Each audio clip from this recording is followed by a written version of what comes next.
Hello and welcome to another edition of Nation Building. On this program, we examine the political, social, and moral issues in the leadership of our country. And on our program today, we're pleased to have a PLP candidate, very prominent attorney, Mr. Wayne Munroe. When we come back from the break, we'll introduce him.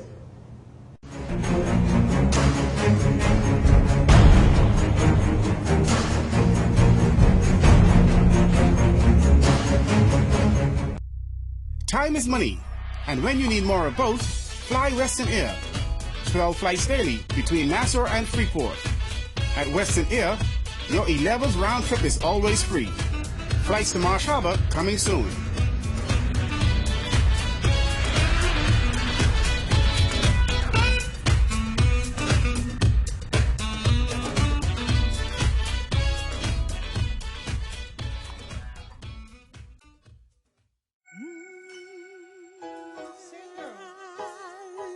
It's a new day. This is our new day. And in the blue glow of the morning, there's still time to reach back into our dreams.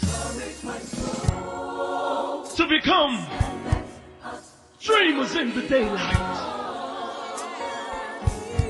And live our lives and hopes with open eyes. Yes! This is the day to do the things that will fill our lives with joy and with love. Dreamers in the daylight. Anything is possible. This is our new day. We are alive.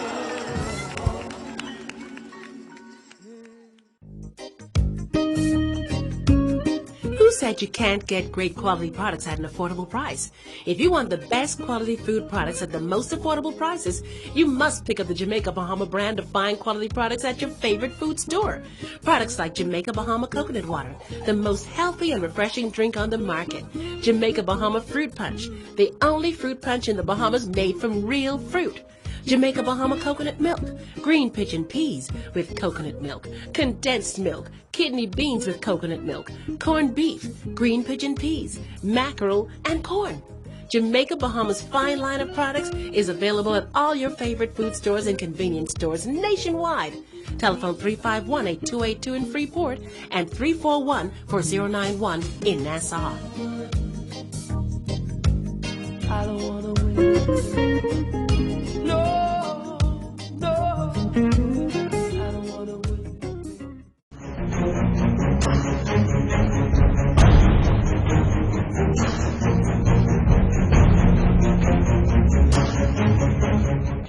Welcome back to Nation Building. I'm your host, Winston Pinnock, and I'm here today with attorney Wayne Munroe, who is now the Progressive Liberal Party's candidate for the Freetown constituency. Mr. Munroe, welcome to Nation Building. Thank you, Mr. Pinnock. I know you are busy on the campaign trail, and it's a pleasure to have you here. You are a very prominent attorney in our country and has contributed significantly. And I believe, before we get into the politics, for the sake of our viewers who watch our program and tell us how important it is to understand and to know the person and your background, we want to give you an opportunity to take a few minutes and talk about your upbringing and your entry into the legal field profession and also into political life. So why don't you start by talking to us a little about your background? Where were you born and raised? Well, I was born in Duncantown, Ragged Island. I'm very proud of that. I spent the first 4 years of my life there. And then my family moved to New Providence, where we lived firstly in Angliston. Okay. And then moved to Centerville. What age at Angliston were you? That was 4 years old. Wow. When so I was 4. You practically grew up in Angliston. Well, we moved when I was 4 to apartment behind Centerville Primary School, where I did years 1 to 3 of education. Then we moved to Montfort Avenue, which is where multi-years across from St. Thomas More Church, and then to Garden Hills. But what I say when I go around, because person talk about conditions, Well, I have lived the condition of a lot of people still talk about you have people with outdoor facilities. Well, I'm old enough that I've lived that in my life. I've experienced that. Experienced no electricity, no air condition, all of the things that we take The luxuries today. that we take for granted. I have said that I have seen things change in the Bahamas in my lifetime, and so that gives me a certain perspective. I moved from the Centerville Primary School to Kingsway Academy, and then on from there to the UK where I did my law studies, then back here where I practiced at the bar. I took Silk in 2015, and I've seldom had the privilege of representing rich people. I've always represented persons who often couldn't afford to pay as you go along, who couldn't have retainers. And so I got to saw a wide range of cases, and I sort of developed a subspecialty in suing the government, regardless of the political persuasion of the government, suing the government. And as a matter of fact, I have some word that we might settle the police overtime case, which is one of the most recent matters in which I have acted on behalf of parties suing the government. All of that, together with the need to interpret laws, have informed my outlook on this aspect of moving into the public arena. I am married. I have 6 children, ranging in age, oddly, from 27 to 2. And I am an Anglican. I worship at the Parish Church of St. Margaret's on Camp Road in Strawn's Alley. I've been there from 1999. So you're returning to, in some ways, a part of your roots, if I could say so? Well, in terms of the type of community you're representing? I lived actually in Arawak Avenue, which is right off what people popularly known as Bar 20 Corner, before you reach Camp Road for 3 to 4 years. And the Archbishop Gomez sent me to St. Margaret's Church. And I've been there. I have a ministry there with the altar service with the young people who I've seen growing up from 1999. Some of them who I am told will vote for me because they've grown up now. They're adults over the 16, 17 years. Was that the reason why you pursued Freetown, because of the community that you still go to church and still have a significant relationship? Well, I was interviewed by the Candidates Committee of the PLP, and they look into your background. I'm the type of person that I don't believe that you always push to get things, which may seem odd once you saw the nomination battle, right? Mm-hmm. But I was interviewed, and the party candidates committee took a view based on my profile, based on my history, based on my connection, that Freetown was the appropriate place for me. My law office is in Freetown as well, and my daughter and son still lives in Freetown. So they would have done their due diligences and arrived at the conclusion that that was the appropriate constituency for me to be placed. Let's go back a little, and I think it's important. You are, in my estimation, one of certainly maybe the top 5, 6, certainly in the top 10, in terms of successful and prominent attorneys in the country. You specialize in criminal law. Not really? I specialize basically in public law and real property litigation. The criminal matters are the ones that garner the headlines. And oddly enough, most of those I do on what we call Crown Brief, where the state instructs you to represent persons who cannot afford representation, particularly in capital matters, because if the state is proposing to take somebody's life, there's an obligation on the state to make sure that the process runs properly, because you would never want to take somebody's life and discover, oops, there was an issue that arose because the trial process was not as vigorous as it should be. But my areas of concentration are civil and real property litigation and public law, suing the government. Amazing, basically. Because most Bahamians like myself would have seen you, as you said, in prominent cases having to do with criminal matters, defending accused, as you said. looking at your success, and that is the point, as an attorney, and looking at your background, you serve to encourage, notwithstanding, putting aside the politics, many young Bahamians who are seeking to go into any number of professions and wanting to see example of successful Bahamians. And what would you say to them was the key to your success? And people always talk about you're overly religious, but I believe that if you have faith in God and you live according to His precepts and you leave it up to Him, everything that He has for you will come to you. That doesn't mean you sit down and do nothing. It takes hard work. In my journey to where I am, I determined that you have to encourage other young lawyers along. So I've always lectured from the time I came back. Firstly, the articleship program of the Bahamas Bar, and now I tutor at the Eugene DePuch Law School, because it's important to bring persons up after you. I tell all of my juniors that I trust that they will be better than me. And through sheer, I would call, hard work, we pride ourselves at Munroe and Associates at saying we're the largest full-service law firm in the Bahamas, because I think we're the only law firm who deal with all aspects of the law. Mm-hmm. And in conventional terms and numbers, I think we're number 5. And I am proud to say that that is something I didn't inherit any structure. You created that. Yes. And so I don't knock people who inherit things, like who would have inherited, moved into a part, law firm. I don't knock that, but I can say that I have worked by dint from 2009 to establish what is, my juniors say, the largest full-service law firm, and I think by numbers the 5th largest law firm, and our ambition is to continue to grow and grow and grow by bringing people along, by mentoring them to become quality advocates and to do service to the people. If you give good service, then a reputation will come with it. Absolutely. So that's a wonderful success story.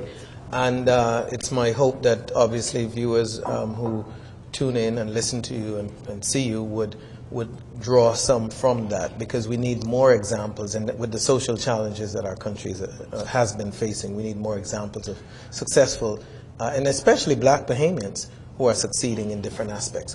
Let's get into the politics, though. You are contesting the Freetown constituency.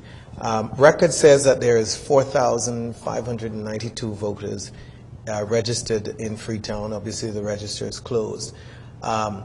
Freetown is an interesting area. It has been renamed, of course. It's formerly, most of that was Montague. It's gone back to its old name. Gone back to its old name. Freetown. So we see this back and forth.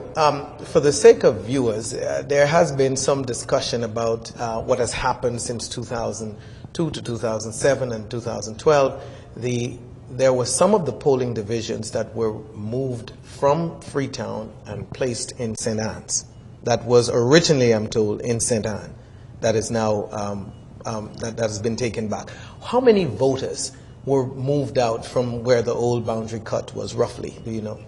Roughly it would have been, I think, in the region of 800 voters. 800 voters. Yeah. So you have 800 voters that would have constituted Freetown. So I take it that, just talking politics, that you should benefit from, as a candidate, from what would be considered a more black belt area. Is that correct to say? It's difficult to characterize it as that. Freetown is, if not the most diverse constituency, one of the most diverse. It starts in the north on Paradise Island, and then it runs to the south, the eastern boundary being Village Road, and you capture all of the western side of Village Road, and then you enter Blair through the main St. Andrews Drive, and you capture everything to the south of that road, and then you go up to the T-junction and you take a right, and you go around and you capture everything again to the south. Then you come back out and you go down Wolf Road to Mackey Street, Mackey Street. up Mackey Street, All the and way you, back to P.I. you capture everything. No, you capture everything to the east. Then you go up Madeira Oh, you cut over on Madeira as well. to Interesting. Mount Royal, So you took out of capturing everything on the north. Then you go up over Madeira to the Sayers Hill Road, right. and you capture everything on the east again. Then you go to Armstrong Street. So quite diverse. Yes. Quite diverse and very interesting. It just returned it to the classic St. Margaret's, Freetown constituency that it always was before the FNM pasted on those two polling divisions. Good. And of course, we know these political maneuvers happen by both parties. It's interesting, someone noted to me the other day that all political parties in the last 15 years, each time they've cut these boundaries, it hasn't benefited them. So why not do away with all these cuts anyhow? But that's another conversation for another day. How are you finding, you've been on the road for a few weeks now, you got nominated late in the process. What is the reception in Freetown? I'm happy to say I'm being received well. A lot of the persons I already knew from my interactions from church and the ministries surrounding my church. Persons are very welcoming. I say the oddest thing about Freetown is you can be on the road walking in the Camp Road area until 10:30. You really can't be walking in Blair and Twynham after 8. And you would have thought that it would be the other way around, eh? Well, so sad. And so the perception that people get are sometimes very deceiving. You're watching Nation Building. I'm your host, Winston Pinnock. We'll be right back with the new Progressive Liberal Party's candidate for Freetown right after these messages.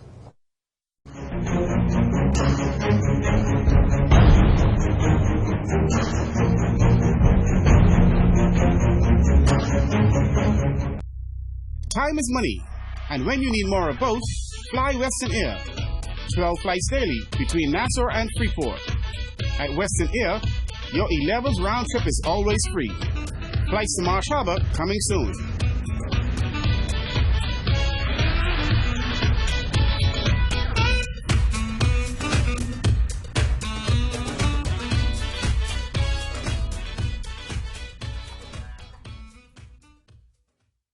You bring passion, and we bring world-class infrastructure and innovation that's designed to help your business grow.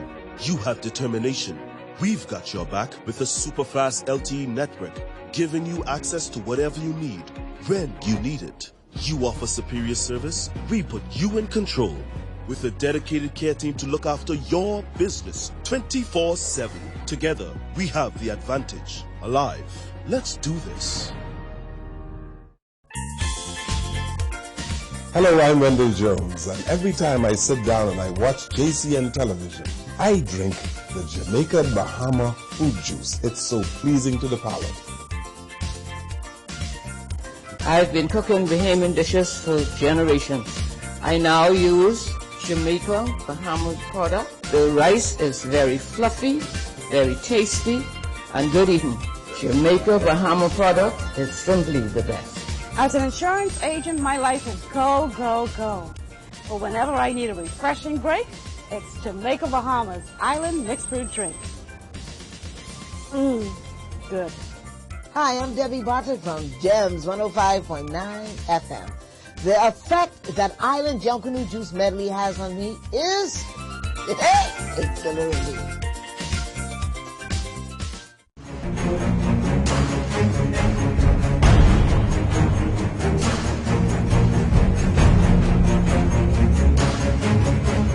Welcome back to Nation Building. I'm your host, Winston Pinnock. I'm here today with Progressive Liberal Party's candidate for Freetown constituency, Mr. Wayne Munroe, Attorney Wayne Munroe.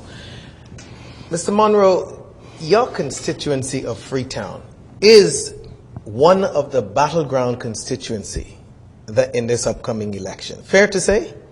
I would have thought all of them were battleground constituencies because you win a government by accumulating constituencies. You do, but there are some seats that are closely watched.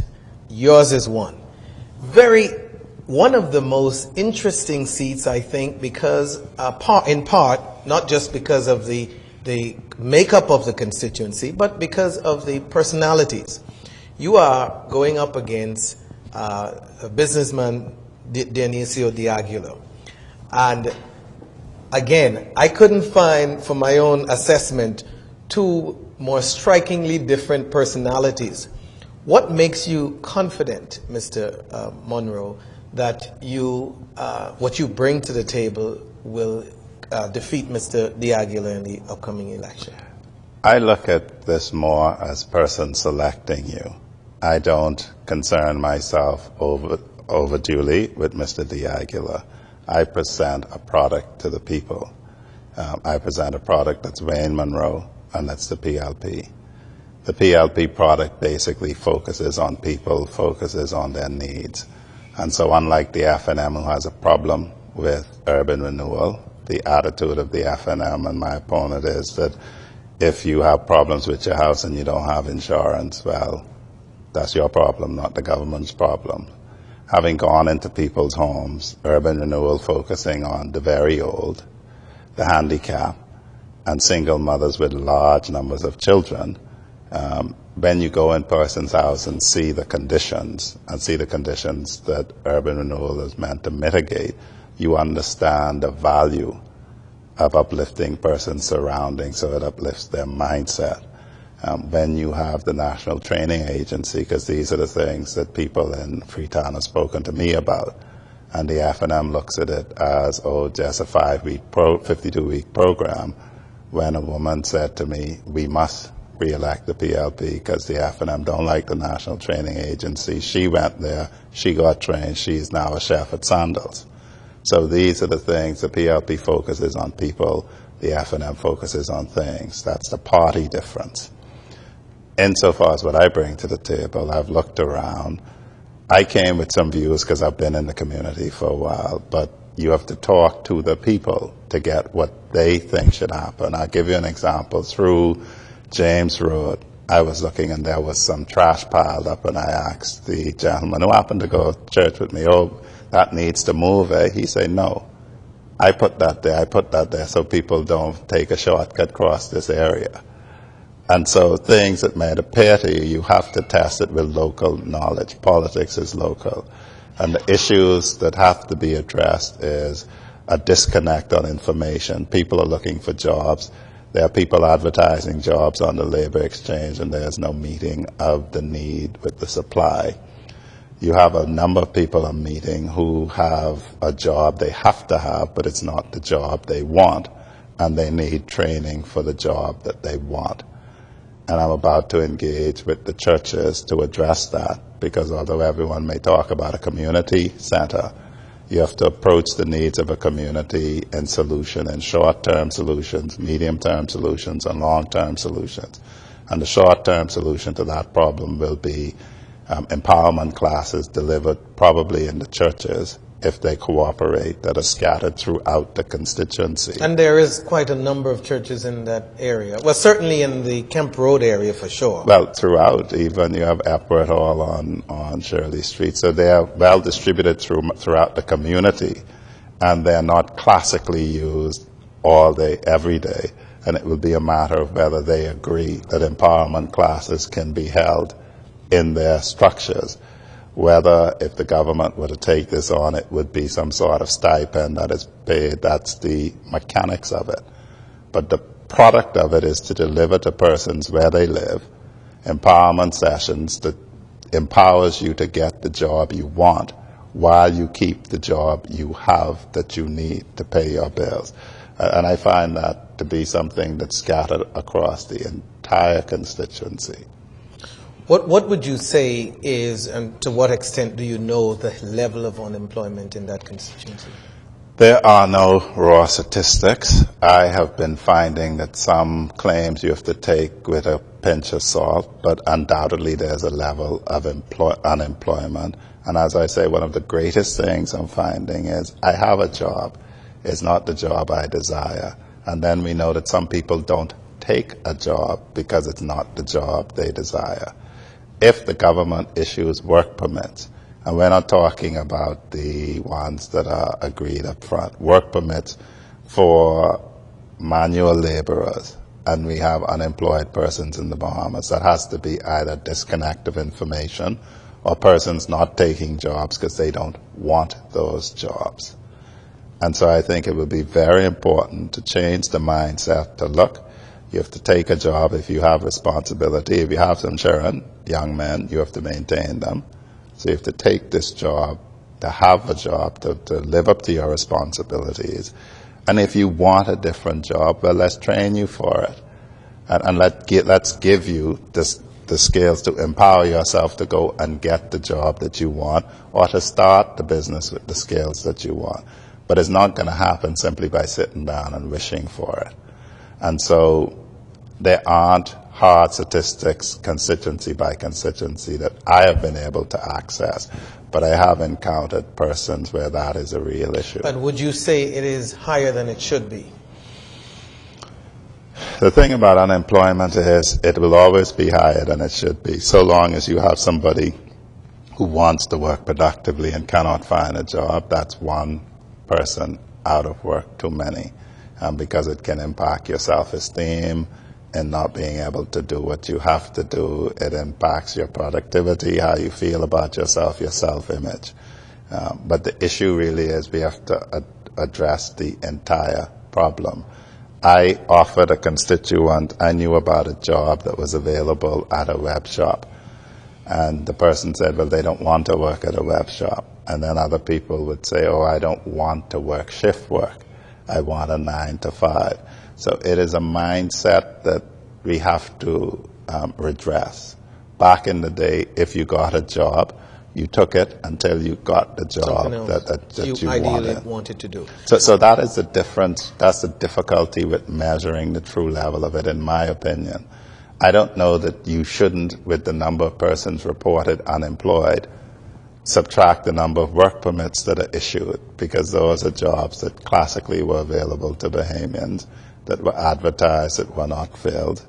And so if you have persons who can be laborers and you have work permits for laborers, to me that's a problem that needs to be addressed. You talked earlier about urban renewal. Your detractors say that urban renewal has been used by your party simply as for the most part, as a political tool to employ PLPs and to give contracts and the likes. You've heard the stories. What do you say to them? I say to them that the people who live all over the Bahamas, who understand the need for urban renewal, needs to judge them for their lack of caring. I have been to a house where you walk inside, the bathroom facilities are shut, you are dealing with a handicapped older person. They simply don't have the money to effect the repairs themselves. And for those who are detractors, they would say that the free market should deal with that person. I guess they are saying that the weak should die. Ultimately, when you look at people who have a problem with urban renewal, they must have a mindset that the weak must die. And, when you are young and idealistic, sometimes you entertain those concepts that, if you don't have insurance, you should suffer if your home is damaged in a hurricane. There are some people who take that view, and it appears to be our opponents. Isn't that, though, an extreme and simplistic way to put it, though, Mr. Munroe? In light, I'm not here to make a case for your detractors, but to be fair, you would say that, yes, urban renewal has been effective in many areas, but the criticism has been not about whether the program can or is meeting needs, but the criticism is the hows, the methods, the contracts given out to do home repairs or do any number of things. And that's where the criticism lies. Well, I don't let people bait and switch on me like that. You never had a program like this. You never proposed these programs. Now you are saying you have a better way of executing on an idea that wasn't your idea. I laugh at the fact that the F&M never proposed BAMSI, and now they're jumping up that they have a better way of executing on a plan that was not their plan. You have no ideas, unique ideas of your own. You just criticize the execution of innovative ideas from the PLP. and then you seek to persuade us that you know how to do better, something that you didn't have a clue about in the first place. I don't think that the Bahamian public should permit that sort of disingenuous behavior. You don't believe in people, you don't believe in urban renewal, you don't believe in NEMA repairs, you don't believe in helping poor people, don't pretend that you do. Be true to your ideals and say, as that attitude discloses, if you're poor, you should have cookout for medical purposes. If your house is damaged and you don't have insurance, as the young people say, dog eat your lunch.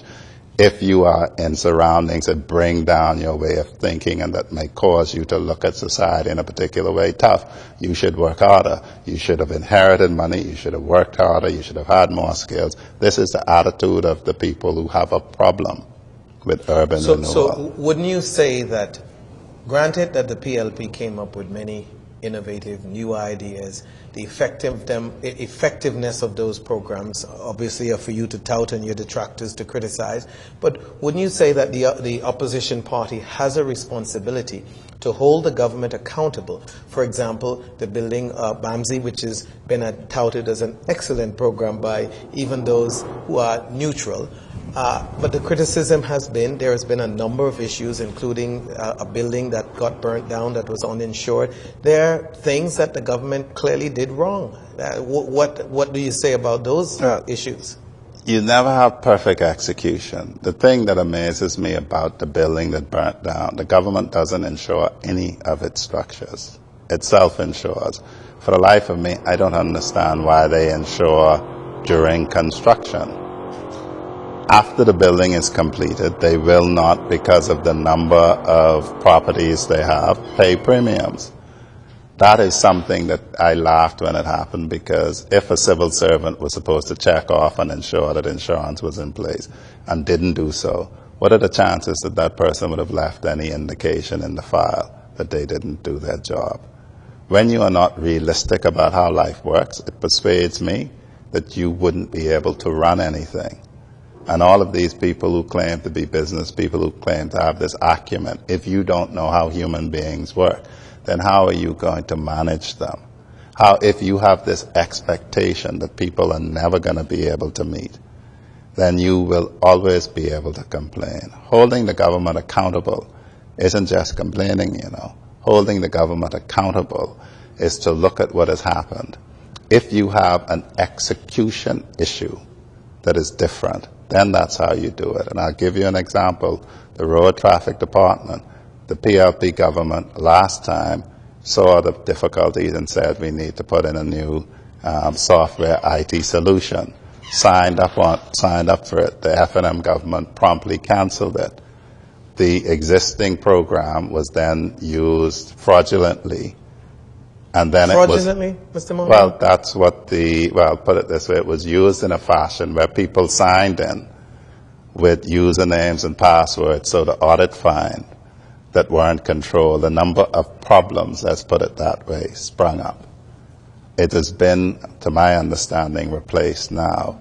But the very same people who refused to bring in an improved system then complain about the performance of the system that they left in place. That's not holding the government accountable. I'm sure they'll disagree with you and say that, in fact, they have a responsibility to do it. We're going to talk about some more very important issues to do with your constituency and also to do with Bahama when we come back from this break. You're watching Nation Building. I'm your host, Winston Pinnock. We'll be right back.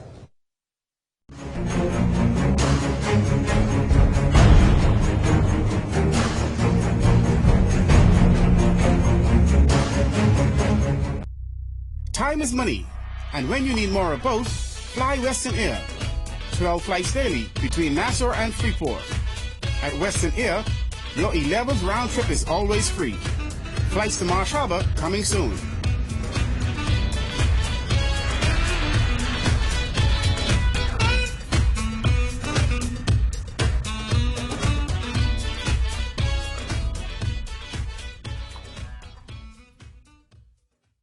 Alive knows what you do today will determine the success of your tomorrow.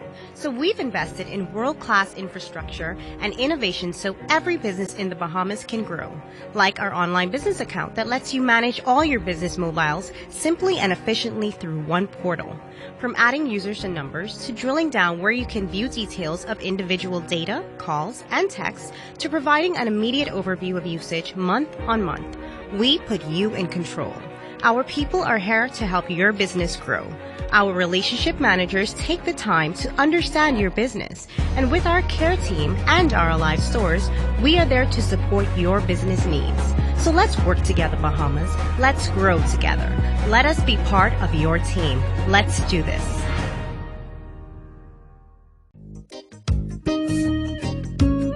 Who said you can't get great quality products at an affordable price?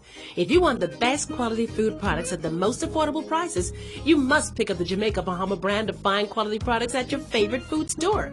Products like Jamaica Bahama Coconut Water, the most healthy and refreshing drink on the market. Jamaica Bahama Fruit Punch, the only fruit punch in the Bahamas made from real fruit.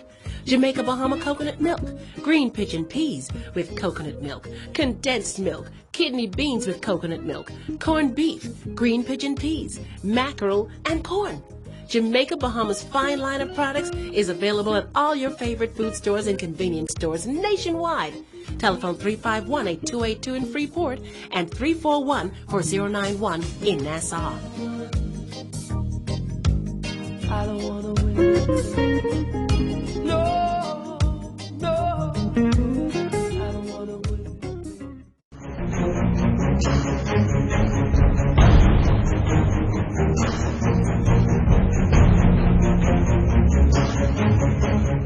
Welcome back to Nation Building. I'm your host, Winston Pinnock. I'm here today with the Progressive Liberal Party's candidate for the Freetown constituency, Attorney Wayne Munroe. Mr. Munroe, your opponent, your chief opponent, because you do have several candidates running in the race, your chief opponent for the Free National Movement, Mr. D'Aguilar, has been heavily critical of the government's handling of Barmar. In fact, it seems, just from my own observation, a cornerstone of, or one of the cornerstones of his campaign against the government. And I wanted to, and he's obviously not alone. He's following the lead of his leader, the leader of the Free National Movement.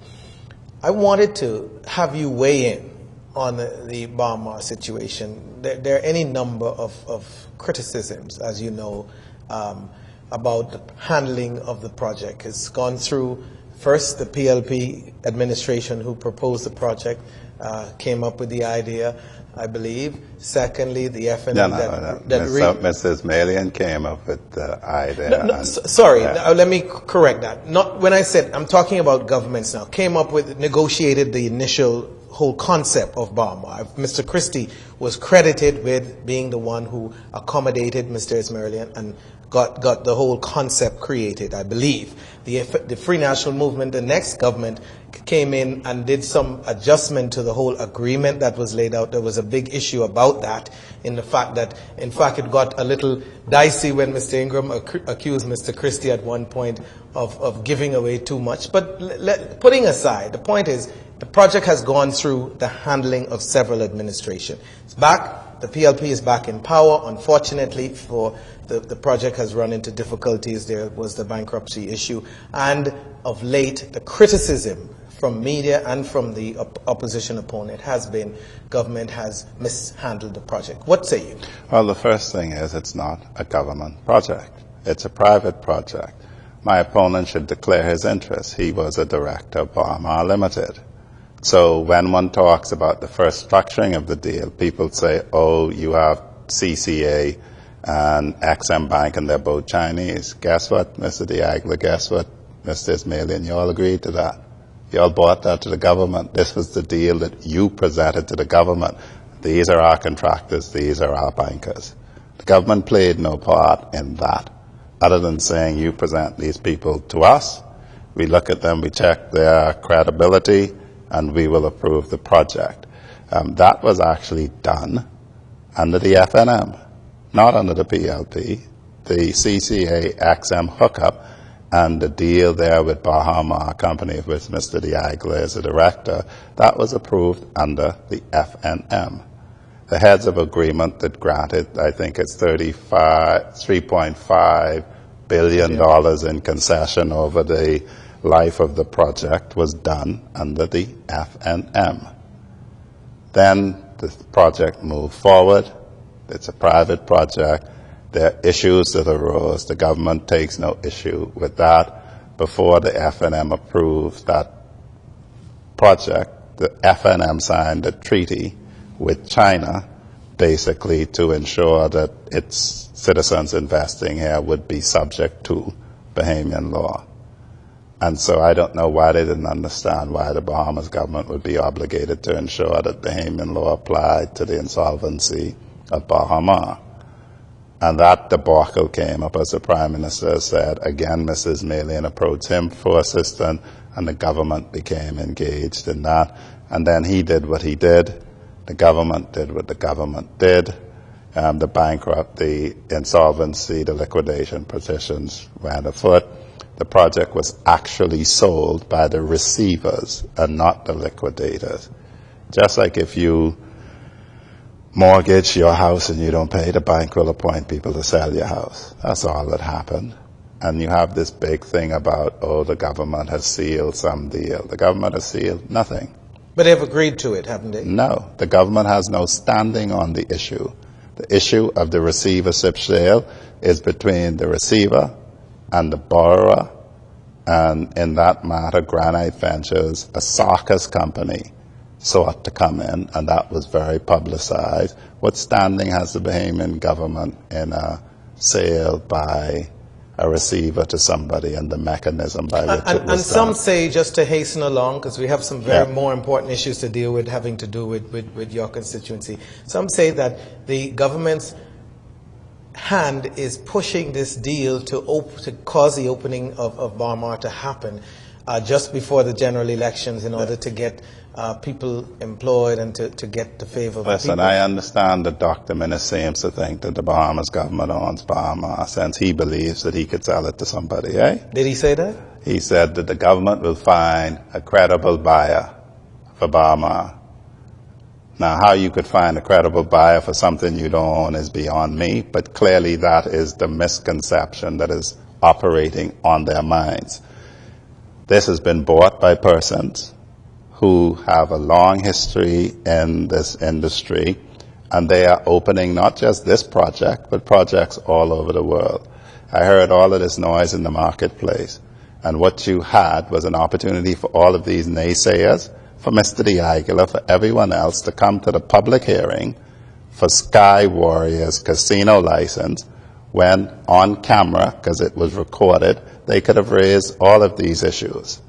And they are just cowards. You talk about this thing in the back. They say it's a waste of time because the government is going to get its way anyhow. In the Sky Warrior public hearing, you could put to the president of Bahama questions that he would have to answer, like, you don't believe there has been a sale?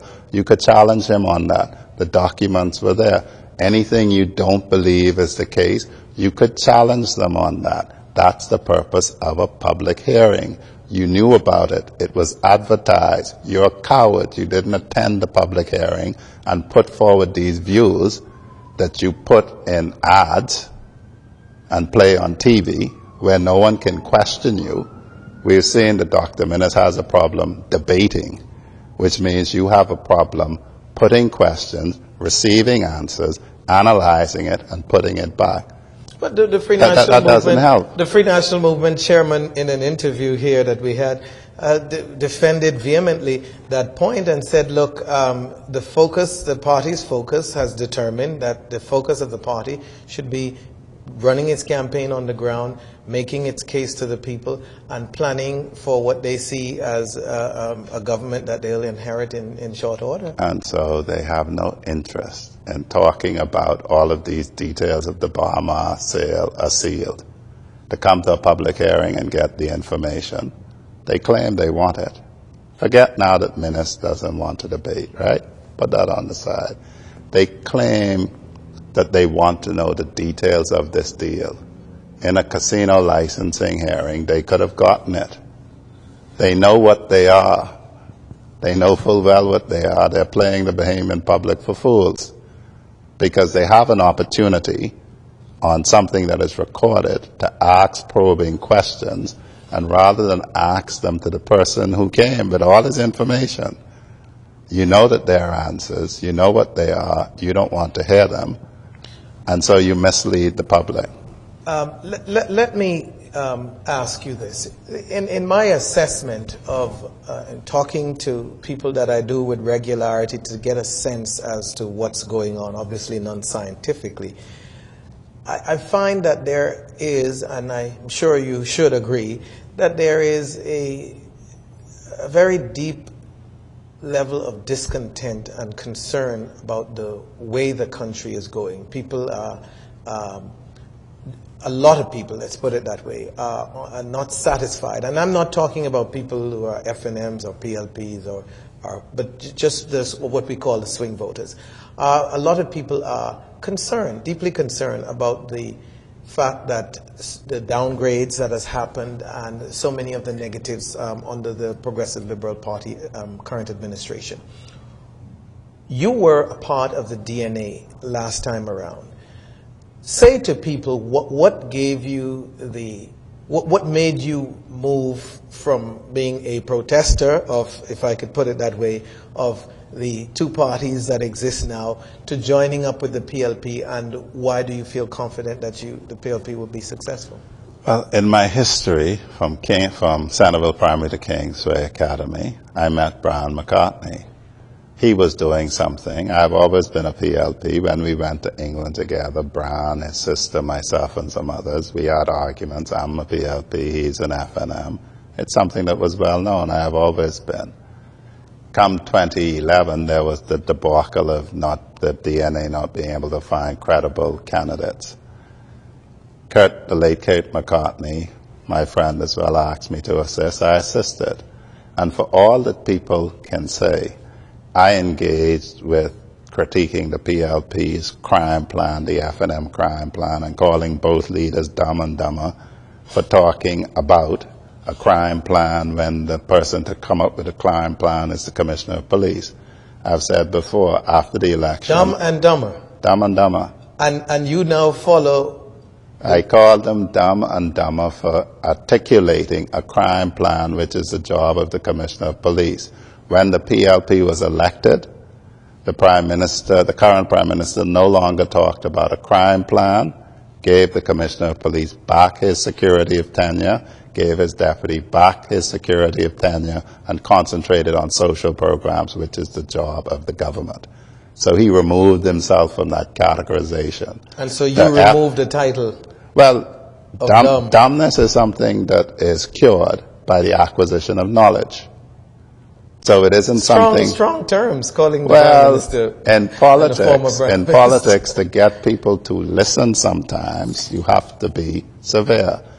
And I can't say it was because of my characterization, but the PLP doesn't talk about crime plans other than the plans of the Commissioner of Police. The FNM, with its wannabe Commissioner of Police, who they didn't appoint Commissioner of Police, is still talking about crime plans.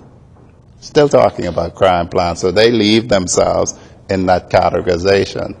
I dealt with championing the rights of the Jose Catalone workers, which was foisted on us by the FNM. And apart from that, I did a town hall meeting where I deal with, if you want certain things, here is how you do it. I discharged my obligation, and that was it.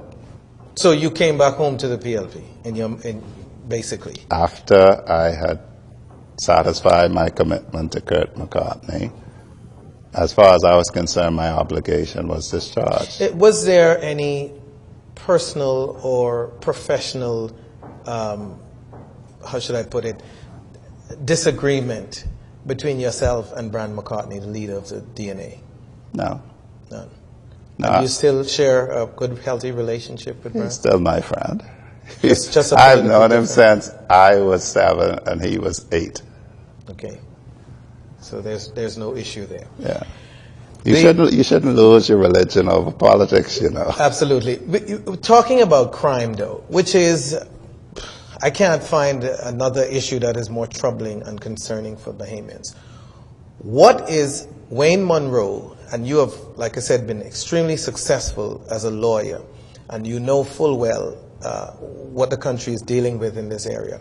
What is your advice about tackling crime and the approach to tackling crime to the next administration that is successful? Well, firstly, the Commissioner of Police and his management team, they're the professional law enforcement persons. The first thing you tell politicians is, like I told Mr. Christie and Mr. Ingram when they were going at it, don't make yourself dumb by trying to do a job that you're not equipped to do.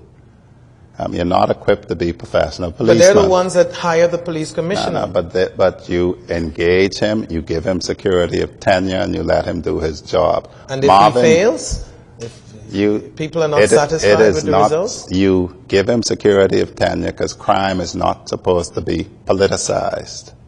Period. But how do you give security of tenure to someone in an area so critical that if he's failing at the job, he basically has security? Then you can remove him, but you have to make your case that he is... But you have given him security of tenure? No. You can remove him, but it's the same way that you remove a judge. So you don't say, I don't like you. So, the Commissioner of Police is a Commissioner of Police. When they tell you that the statistics show that crime generally is trending downward, that is what the statistics say. When they tell you murder was trending downward, it is now trending upward, that is what the statistics say. They can tell you when murders happen, what the categorization is, all of that, and they have plans. Marvin Dames is not the Commissioner of Police. When the FNM could have made him Commissioner of Police, they made Ellison Greenslade Commissioner of Police. But wouldn't you agree that he has tremendous expertise, having worked in the police force for over 20, almost 30 years, and has had... By yourself in a hierarchical organization, there's a reason why the Commissioner of Police and his deputy have security of tenure. And it's for them, with their management team of ACPs, of superintendents, to come up with a crime plan. And once they do that, the job of the government is to address things like social issues. Urban renewal does a part of it. In the leading up to this time, there was a parole and reentry committee of which I was a part that looked at radically changing the way that we release people from prison so that they're released supervised on parole, not having the balance of their sentence forgiven and forgotten, but being accountable for it. And things like that is what the PLP is projecting into the next term. I have not seen anything progressive from the FNM. Getting into the Commissioner of Police's role in business makes you dumb. I repeat the strong words that I do. It makes you dumb when you don't realize that that is the job of the commissioner and his management staff. And guess what? When I told him he should stop tweeting, he told me what he should tell everyone: mind your business, Munroe. I will do what I think I should do. I said to the commissioner to spend less time tweeting. And he responded to me, put me in my place. He makes the decision as to what he does, and he's correct. Point taken. Let's do a couple of things in the few minutes we have left. Let's talk about some hot button issues. During what I believe was a gender equality referendum, you were accused of taking a position that seemed to didn't sit too well with people. But bring some clarity to us. Where do you stand on the issue of gay marriage? It doesn't matter where I stand. Personally, I might not wish to see it. The president of the Court of Appeal in the Etienne Depute's distinguished lecture said something that both Fred Smith and I said before the referendum, which is that on the state of the current laws of the Bahamas, gay marriage is likely legally possible presently. And people got upset with the president for doing that. So it doesn't matter what you feel as a lawyer. I could feel all sorts of things, but I have an obligation to tell you that the law provides this or the law provides the next. And I understand in your professional capacity that statement, but you are a candidate, and these things matter to people. We have a few questions that people care about in the Bahamas, and we're just going to ask you to give us a straight answer to it. On the does Wayne Munroe, what is your position? At the time, and I said it at the time, I do not believe in gay marriage. Okay. I believe it's a Christian institution. Fine. I believe that the people who hyped it have put us in a very serious position. We accept that, but with limited time, we just want to get you on the record as to what you, as a person, where do you stand? Capital punishment. I support capital punishment, not as a deterrent, but I don't want to spend... Justice? Well, there is retribution, and there is, I don't want to spend millions of dollars to warehouse you for 40 to 50 years, and there are other things that the money could be spent on. Fine. You are a member of the church. You are a Christian. You therefore, I want to make sure you subscribe to the teachings of your church and the Christian principle. And the Bahamas being a Christian nation, generally speaking, people in your constituency can expect you to come down on values issues in support of the church. Is that correct? No, in support of Christian values and positions. In support of Christian values and position. Mr. Munroe, you are in a constituency that, based on the last numbers, I think the 2012 general election had the PLP winning 2,002 votes, the FNM 2,224 votes. Very close.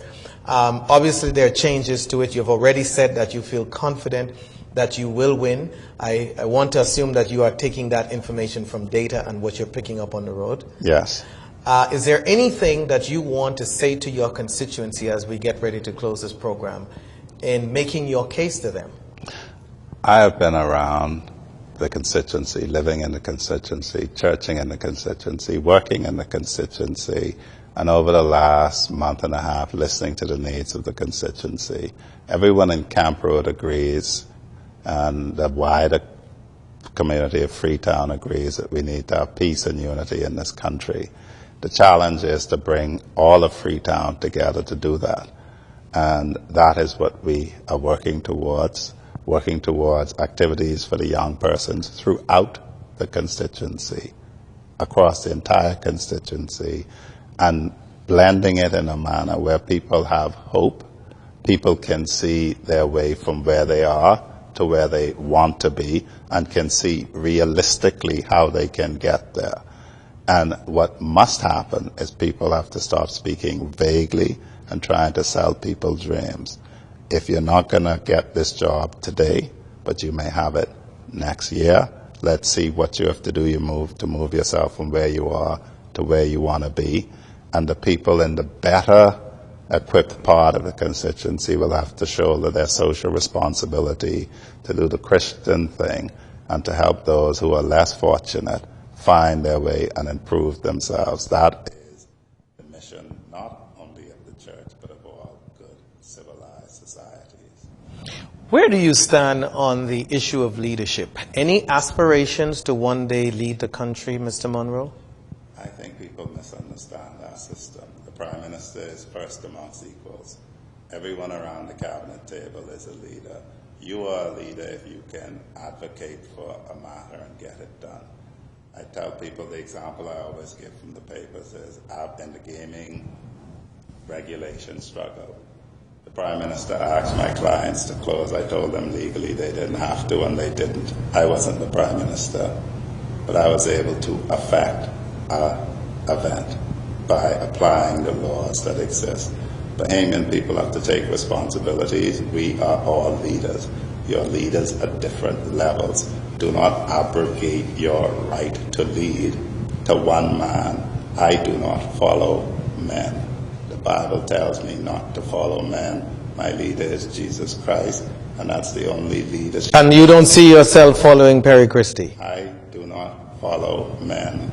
The Bible tells you not to follow men. Are you following the PLP then, the organization? I am a part of the organization that is the PLP being the government. The government is structured so that the Prime Minister is first among equal. And Dr. Minnis learned that just because you're the leader, if you mess with them other people, you could cease to be leader. Interesting. I can't resist to just plug this in, and I only have a few seconds, but you know, Mr. Christie has been in leadership for a very long time, and I believe you're on record to support term limit. Is that correct? No. Because I know in the DNA that it was a plank of the I DNA. was asked to create a paper on it. I did. The last American elections had everyone talking about America shouldn't have term limits for presidents.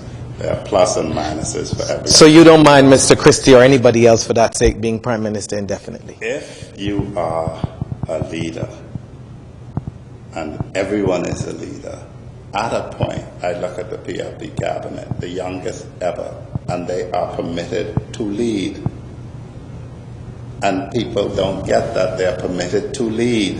And people say Mr. Christie doesn't control his ministers because he can't. The only thing he can do is fire them if he doesn't think they're performing. But you can't control, or you shouldn't be controlling, grown men and women. But my word to the Bahamas is you follow Christ, stop following men. Mr. Munroe, you have been an excellent guest here. You are very firm about your position, and I'm sure our viewers would appreciate much of what you had to say today. On behalf of all of us here at Nation Building, it's been our pleasure to bring this to you.